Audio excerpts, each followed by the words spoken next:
Chennai shopping mall Aadi blockbuster KG sale. KG చీరల ప్రారంభ ధర కేవలం 150 రూపాయలు మాత్రమే. కొన్ని ప్రత్యేక చీరలపై రెండవ చీర కేవలం 9 రూపాయలకే సొంతం చేసుకోండి.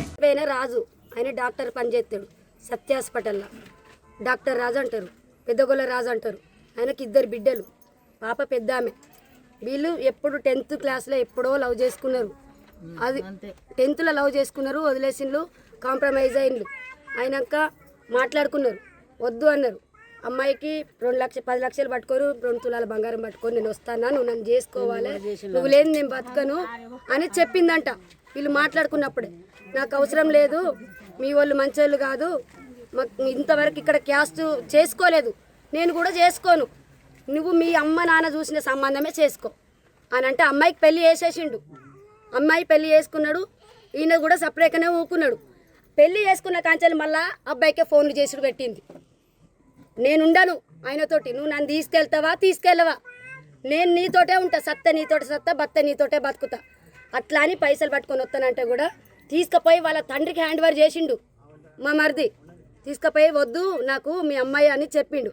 చెప్తే వాళ్ళు ఓకే తీసుకున్నారు. అమ్మాయిగా పోలే, వానికి అసలు పోలే, అది ఆమె ప్రాబ్లము. ఈయన చేసింది లేదు, ఏం చేసింది లేదు. ఆమెకి ఇష్టం లేదు కాబట్టి ఆయనతోటి సంసారం చేయలేదు. కేవలం ఈయన వల్లనే నా బిడ్డ పోతలేదు అని పగబెట్టుకున్నారు. పగబెట్టుకున్నప్పుడు ఓట్లు అప్పుడు వచ్చిండు. ఓట్లు అప్పుడు వస్తే ఓటేసి అమ్మాయి ఓటేయడానికి వెళ్తుంది. అబ్బాయి ఓటేసి బయటకు వస్తాడు.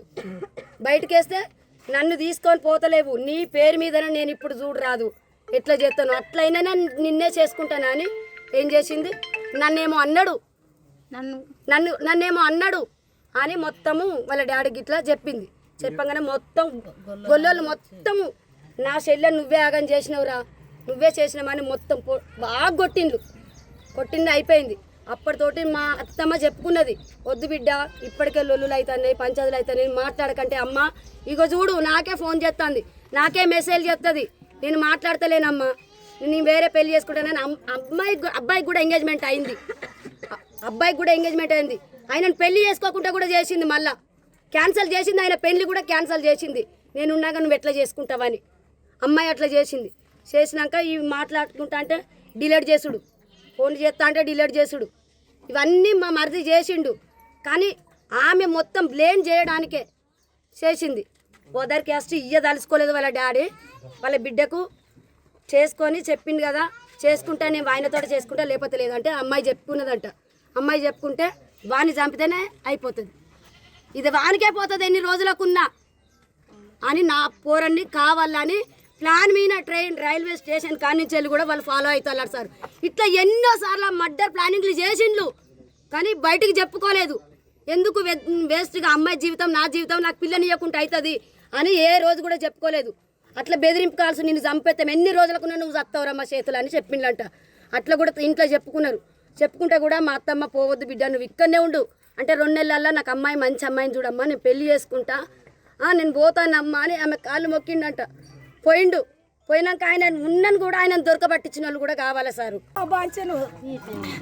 బామ్మర్దట, బామ్మర్ది కొడుకులు 2 ఆ రాజుగాడు 5 ముళ్ళుగట్ట తోడు పట్టిందట. నా కొడుకుని ఎక్కడ పడితే అక్కడికి రమ్మని పిలిచిందట. 3 పోరు మీద ఉన్నాడు నా కొడుకు.